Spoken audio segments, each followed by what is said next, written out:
సిటీలో ప్లాట్ కొనండి. ఫ్యూచర్ లో మీరు కోటీశ్వర్లుగా మారే అవకాశం కోసం వెంటనే మాకు కాల్ చేయండి. నమస్కారం. కార్తీక పురాణం 21వ అధ్యాయంలోకి వచ్చాం. అయితే పురంజయోపాఖ్యానాన్ని చదువుతున్నాం మనం. పురంజయోపాఖ్యానం మన ముందు రోజు నుంచే మొదలైంది కదా. యుద్ధానికి వస్తున్నటువంటి పురంజయుని చూచి యుద్ధ ప్రవీణులైన ఆ రాజులు కోప రక్తాక్షులై శస్త్రములతోనూ అస్త్రములతోనూ బాణములతోనూ వాడి అయిన గుదియలతోనూ ఇనపకట్లు వేసినటువంటి లాఠీకర్రలతోనూ హస్తాయుధాలైనటువంటి గుదియలతోనూ కత్తులతోనూ భల్లాతకములతోనూ పట్టములతోనూ రోకళ్లతోనూ శూలములతోనూ తోమరములతోనూ కుంభాయుధములతోనూ గొడ్డళ్లతోనూ కర్రలతోనూ ఆయుధముల విక్షేపములతోనూ యుద్ధం చేశారు. ఎన్ని ఆయుధాలు చెప్పారో చూడండి. గుర్రపు రౌతులతో గుర్రపు రౌతులు, ఏనుగు మావటులతోటి ఏనుగు ఎక్కేవారు, రధికులతో రధికులు, కాల్బంటులతో కాల్బంటులు, శూరులతో శూరులు ఆయుధములతో యుద్ధం చేయుచు భటులు అన్యోన్యము క్రూరవాక్యాలని పలుకుతూ ఉన్నారు. ఓ అగస్త్య మునీంద్ర, ఇంతలో కాంభోజ మహారాజు వస్త్రాదులను పదిలంగా కట్టుకుని కవచాన్ని ధరించి పరాక్రమించి మంచి రథమెక్కి ధనుస్సుని బాణాలని ధరించి కోలాహల ధ్వనిని చేయుచు వడిగా పురంజయుని వద్దకు వచ్చి 300 బాణాలు వేశాడట. ఆ బాణాలన్నీ పోయి పురంజయుడి యొక్క ఛత్రాన్ని, ధ్వజాన్ని, రథాన్ని నరికేసిన ముక్కలు చెక్కలు చేసేసినాయట.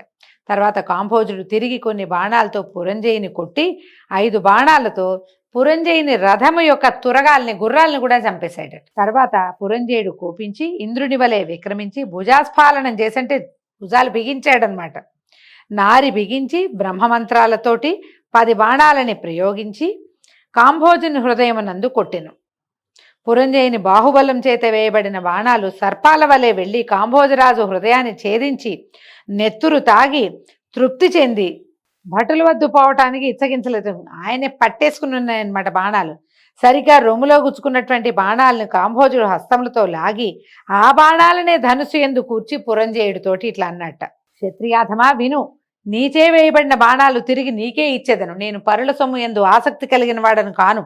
ఇట్లా పలికి కాంభోజరాజు ఏం చేశాడు, బాణాలు విడిచేసరికి అవి వచ్చి పురంజయుని యొక్క మళ్ళీ ఇంకొక గుర్రం ఎక్కాడు, ఇంకో రథం ఎక్కేశాడు. అక్కడ అన్ని పక్కపక్కన లైన్గా పెట్టి ఉంటాయి. ఇది విరిపోగానే ఇంకోటి వచ్చేస్తూ ఉంటుంది. సారథిని, ఛత్రాన్ని, నారిని, ధనస్సుని కూడా తుంచేశాడట. పురంజయుడు ఇంకో ధనస్సుని గ్రహించాడు. మళ్ళీ నారి కట్టాడు. రెక్కలతో కూడిన బాణాలు పట్టుకుని ధనుస్సు వద్దకు చేర్చి చెవుల దాకా లాగేట నారిని. కోపంతో కాంభోజుడితో అన్నట్ట, ఓ రాజా, సూర్యుడు అవుదు గాని యుద్ధమందు ధైర్యంతో ఉండు. ధైర్యంతో ఉండాలి. నాతో ఇవ్వబడిన నేను ఇచ్చిన బాణాలని నాకే తిరిగిచ్చావు, కానీ నీలాంటి నీచులకి ప్రతిదాన విధి తెలుసా? నేను ఇచ్చింది నాకే ఇస్తే ప్రతిదానం ఎట్లా అవుతుంది? ఇప్పుడు నీకు వేరే బాణాలు 20 బాణాలు ఇస్తున్నానని చెప్పి 20 బాణాలు వేశాట. అట్లా భయంకరమైన యుద్ధం జరిగిందట. సైనికులు అన్యోన్య శరాఘాతాలతోటి భుజాలు తెగి, బాహువులు ఊడి, పాదములు ముండెములై, మెడలు విరిగి భూమి యందు పడున్నారు. అన్యోన్య శరాఘాతాల చేత ఏనుగులు తొండములు తెగినవి, గుర్రముల తోకలు తెగినవి, కాల్బంటులు నిహతులేరి, రథములు చక్రములతో సహా చూర్ణాలైపోయినాయట. కొందరు తొడలు తెగి నేలబడ్డారు, కొందరు కంఠాలు తెగి కూలిపోయారు. బాణాల చేత శరీరమంతా గాయాలు పడిన ఒక భటుడు, అంత గాయాలైనా సరే ధనస్సు ధరించి నారి బిగించి అన్యభటునితో మళ్ళు నా ముందర ఉండు, నీ వీపు నాకు చూపించద్దు, నువ్వు సూర్యుడు కాదా, నువ్వు అంటే దెబ్బలు తగిలి పడిపోయాడని అవతల వాడు తిరిగి వెళ్ళిపోయాడు. వీడు ఒప్పుకోటల్లా, తిరుగు వెనక్కి తిరుగు, నువ్వు సూర్యుడు కాదా, వీపు చూపిస్తున్నావేమిటి, నాకు ఛాతీ చూపించమని అరిచి కేకలు పెడుతున్నట్ట. ఇలాంటి నిష్ఠురపు మాటలు విని అవతల భట్టుడు ధనుర్బాణాలు ధరించి టంకార ధ్వని చేస్తూ సింహగర్జనలు కూడా చేస్తూ బహునేర్పుగా బాణాలని ప్రతిభట్టుడి మీదకి ప్రయోగించాడు. ఆకాశంలో నుంచి చూస్తున్నటువంటి దేవతలు బాణాలు తూణీరం నుంచి తీయటము, ధనస్సు నుంచి అనుసంధానం చేయటము కూడా చూడలేకపోతున్నారట. అంత నేర్పుగా, అంటే ఎప్పుడు బాణం తీస్తున్నాడో, ఎప్పుడు దానికి పెట్టి, ఎప్పుడు లాగి, ఎప్పుడు కొట్టేసి, ఎప్పుడు అవతల వాడిని చంపేస్తున్నాడు, క్షణాల్లో జరిగిపోతుంది. దేవతలే చూడలేకపోతున్నారు. దేవతలు అంటే ప్రత్యేకం అండి. మనకి నిమిషం ఎక్కువ, కానీ రెప్పపాటు ఉంటుంది. ఇటా అంటాం మన రెప్పలు కదా, నిమేషము అంటారు. ఒక ప్రత్యేకమైన రాజుగారి కథ కూడా చెప్తుంది. నిమిచక్రవర్తి మన కంటి చూపులో ఉంటాడు, మానవుల యొక్క కంటి చూపు యందు. ఆ రెప్పపాటులో ఆయన ఉంటాడనమాట. మనకేమో రెప్పపాట్లు ఉంటాయి. ఈ దేవతలు అనిమేషులు అంటారు. అనిమేషణం అంటే అసలు రెప్పపాటు ఉండదు, వాళ్ళు ఇంతే ఇట్లాగే చూస్తూ ఉంటారు. కళ్ళే మూతపడవు. కళ్ళే మూతపడని దేవతలు కూడా ఆ రెప్పపాటు లేని వాళ్ళు కూడా చూడలేకపోతున్నారు. అంత క్షణాల మీద జరిగిపోతుంది అనమాట యుద్ధం. అంత బహునేర్పుతో బాణాలు వేస్తున్నారు. ఆ యుద్ధంలో సూది దూరే సందు కూడా లేకుండా బాణాల వర్షం కురిసిపోతుందిట. ఇట్లా అన్యోన్య శూరులు భటులు బంగారపు కట్టలతో కూడినవి, స్వయంగా వాడి అయినవి, సానపెట్టబడినవి, స్వనామచిహ్నితాలైనటువంటి అర్ధచంద్ర బాణాలతోటి, ఇనప నారసములతోటి, ఇనప అలుగులు కలిగిన బాణాలతోటి, ఖడ్గాలతోటి, పట్టిసాలతోటి, ఈటలతోటి తెగ కొట్టేసుకున్నారు. యుద్ధం చూడండి ఎంత మహత్తరంగా వర్ణించారో కార్తీక పురాణంలో. ఇదంతా ఒక విజువలైజ్ చేసుకుంటే అబ్బో ఎన్ని సినిమాలు చూసినా మనకి విజువలైజేషన్ కుదరదు, అంత బాగా చేశారు. గుర్రపు రౌతులు కొంతమందిని చంపారట. గుర్రపు రౌతుల్ని ఏనుగు బంట్లు చంపారు. రధికులు కాల్బంట్లను చంపారు. కాల్బంట్లు రధికుల్ని చంపారు. ఇట్లా తొడలు, భుజాలు, శిరస్సులు, అంగములు తెగి హతులైపోయారు. నెత్తురు ఒక ప్రవాహంగా పోతోందట. ఆకాశంలో మేఘాచ్ఛాదితులైనటువంటి అప్సర స్త్రీలు పైన చక్కగా నిలబడి ఉన్నారట. అప్సరసలు వీడు నావాడు వాడు నావాడు అని చెప్పుకుంటున్నారట అప్సరసలు. ఎందుకంటే ఈ యుద్ధంలో సరిపోయిన వాళ్ళకి వీరస్వర్గాన్ని అలంకరిస్తారు. వీరస్వర్గం అని ఒక ప్రత్యేకమైన స్వర్గం ఉంటుంది. బాగా కత్తి తిప్పి చనిపోతే వీడి కోసం అప్సరసలు పోటీ పడతారట. ఇంత అద్భుతమైన వాడు, ఇంత వీరరసంతో ఒప్పారి చివరికి మరణించాడు, వీడితోటి నేను వీడిని సేవిస్తానని అప్సరసలు కొట్టుకుంటున్నారట. వాళ్ళు కొట్టుకుంటూ ఉండగా ఈ చనిపోయినటువంటి ఈ వీరులు ఎంతమందో ఉన్నారు కదా, వేల కొద్దీ, వీళ్ళందరూ దివ్యాంబరధారులయ్యి విమానాలకి దేవతలు సేవిస్తుండగా స్వర్గానికి వెళ్ళి స్త్రీ సంభోగాది సుఖాలని పొందుతున్నారు. ఇది అప్సరసలంతా వాళ్ళని సేవిస్తున్నారట. యుద్ధంలో హతులైనటువంటి వాళ్ళు సూర్యమండలాన్ని భేదించుకుని దేవస్త్రీలతో కూడుకుని గంధర్వ అప్సరసల చేత కొనియాడబడుచు స్వర్గానికి పోతారు. సూర్యమండలంలోంచి వెళ్తారట యుద్ధంలో చనిపోయిన వాళ్ళు. వీరస్వర్గాన్ని అలంకరించడం అంటారు. అదొక ప్రత్యేక స్వర్గం ఉంటుందట. కాంభోజుడు మొదలైనటువంటి రణకోవిధులైన సూర్యులతోనూ ఇతర రాజులతోనూ సుభటులతోనూ చాలా భయంకరమైన యుద్ధం జరిగింది. ఈ యుద్ధంలో సాయంకాలం అయ్యేసరికి పురంజయుడి జనం అంతా కూలిపోయారు. పురంజయుడు కూడా ముక్కాచెక్క అయిపోయినటువంటి రథంతో ధనుర్బాణాలు డజన్ల కొద్దీ పెట్టుకున్నాడు. ధనస్సులు, అక్షయ తూణీరాలని అన్నీ ముక్కలు చేసేయబడ్డాయి. ఒంటి నిండా కత్తిగాట్లు, మొహం అంతా నెత్తురు ఉడుతోంది, వీపులోంచి నెత్తురు కారిపోతోంది. ఇటు నుంచి పడిన బాణం వెనక దాకా గుచ్చుకుని వీపులోంచి కూడా నెత్తురు కారుతోందట. దెబ్బలు తగిలి పరాజితుడయ్యి సపరివారంగా సాయంకాలం తన పట్టణానికి వెళ్ళిపోయాడు. రాజు పడిపోతే కానీ యుద్ధం పూర్తయినట్టు కాదు. దెబ్బలు తగిలినా ఎవరిళ్ళకి వాళ్ళు వెళ్ళిపోతారు. ఈ ఎవరైతే శత్రువులు యుద్ధం చేయడానికి వచ్చారో వాళ్ళు ఏదో స్కందావారం లాంటిది ఏర్పరచుకుని ఉంచుకున్నారు, గుడారాలు.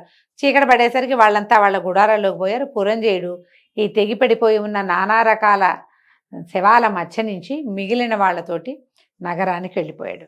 అయితే ఎంత బాధగా ఉందంటే, ఎలా అయింది, రాజు యుద్ధభూమిని వదిలి కొంత దూరంలో డేరాలు వేయించి వాళ్ళతో పాటు ఉన్నారు రాజులు.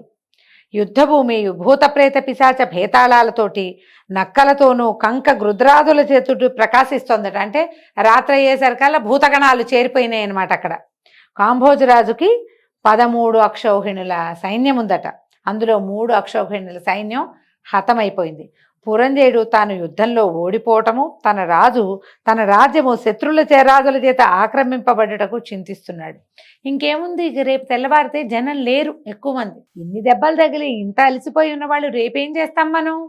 రేపు చేసేది కూడా ఏం లేదు. రేపు నేను కూడా పడిపోతాను, నా రాజ్యం పరహస్తగతం అయిపోతుందని చింతగా ఉండి ముఖం వాడిపోయి చింతతో ఏమీ తోచక నెత్తి మీద చేతులు పెట్టుకుని కూర్చుని ఉన్నాడనమాట. పురంజయునితోటి సమస్త విద్యాపారంగతుడైన సుశీలుడనే పురోహితుడు ఇట్లా అన్నట్టు, ఓ రాజా, శత్రు బృందము చేత కాంభోజరాజును వీరసేన మహారాజును జయించగోరితివేని విష్ణుమూర్తిని సేవించు. ఇప్పుడు ఇది కార్తీక పౌర్ణమి, నిండు పూర్ణిమ, కృత్తికా నక్షత్రం కాబట్టి ఇది అలభ్య యోగం, మళ్ళీ రాదు, ఏడాదికి ఒక్కనాడే వస్తుంది. కృత్తికా నక్షత్రంలో చంద్రుడు పౌర్ణమి నాడు ఎంత అత్యద్భుతమైన స్వరూపంతో ఉంటాడు. ఈ సమయంలో ఇలాంటిది మళ్ళీ రాదు. ఈ సమయంలో నువ్వు ఏం చేసినా ఇది 1,000,000 రెట్లు ఫలితాన్ని ఇస్తుంది. కాబట్టి ఈ కాలంలో పుష్పాలతోటి హరిని సేవించు, విష్ణు సన్నిధిలో దీపాలు పెట్టు, హరి ముందర గోవింద నారాయణ మొదలైన నామాలు పాడుతూ నాట్యాన్ని చేయి. అట్లా చేస్తే గనక నీకు కుమారుడు జన్మిస్తాడు, ఇది నిజం. శంకరుడు ఇట్లు చెప్పి ఉన్నాడు. కార్తీక వ్రతాన్ని ఆచరించు తన భక్తులకు ఆపత్తులు లేక రక్షించుట కొరకు హరి తన 1000 అరలు గల చక్రాన్ని పంపిస్తాడు. కార్తీక మాసమందు చేసిన పుణ్య మహిమని చెప్పడానికి ఎవరితరం అవుతుంది? నీకు అధర్మవర్తనం వలన అపజయం కలిగింది. ఇక ముందు సద్ధర్మపరుడివిక, అధర్మం పోగొట్టుకుని సద్ధర్మం సరి అయిన ధర్మాన్ని కనుక నువ్వు ఆచరించావా నీకు జయం లభిస్తుంది. అలా అయితే నువ్వు కొనియాడతగిన వాడవిగా అవుతావు. ఓ రాజా, కార్తీక వ్రతాన్ని ఆచరించు, హరిభక్తుడివిగా కమ్ము. కార్తీక వ్రతం వలన ఆయువు, ఆరోగ్యము, సంపదలు, పుత్రులు, ధనధాన్య వృద్ధి, జయము కలుగుతుంది. నా మాట నమ్ము, త్వరగా జరిపించు. సాయంకాలం ఇంటికి వచ్చి కూర్చోంగానే ఇవాళ పౌర్ణమి, ఉత్తమోత్తమమైన దినము, ఈ రోజున నువ్వు హరిని సేవించు అని బోధింపబడ్డాడు పురంజయుడు. బోధ లభించడం చాలా అదృష్టం అండి. వీటన్నిట్లలో మనం పూజ చేసుకోవటం అది కాదు. ఈ పూజ చేయి అని నువ్వు అడగకుండానే నీకెవరైనా చెబితే, నువ్వే కష్టాలు చెప్పుకున్నావు ఎవరికో, లేదా జాతకం చూపించుకున్నావు, ఆ చెప్పిన దానికంటే అది ఎంత మంచిదో, బోధింపబడ్డం ఎంత మంచిదో, ఏ ప్రయత్నమూ లేక నువ్వు దుఃఖంలో ఉన్నప్పుడు నీకు బోధించారే అది ఉత్తమోత్తమమైన బోధ. అది ఆచరించి తీరాలట. అందువల్ల ఈ పురంజయుడు ఏం చేశాడో మనం రేపు ఉదయం తెలుసుకుందామండి. దీంతో 21వ అధ్యాయం పూర్తయింది. రేపు ఉదయం పురంజయోపాఖ్యానం తర్వాయి భాగంలో ఏం జరిగిందో, ఆయన ఎట్లా హరిని సేవించాడో విశేషంగా తెలుసుకుందాం. నమస్కారం.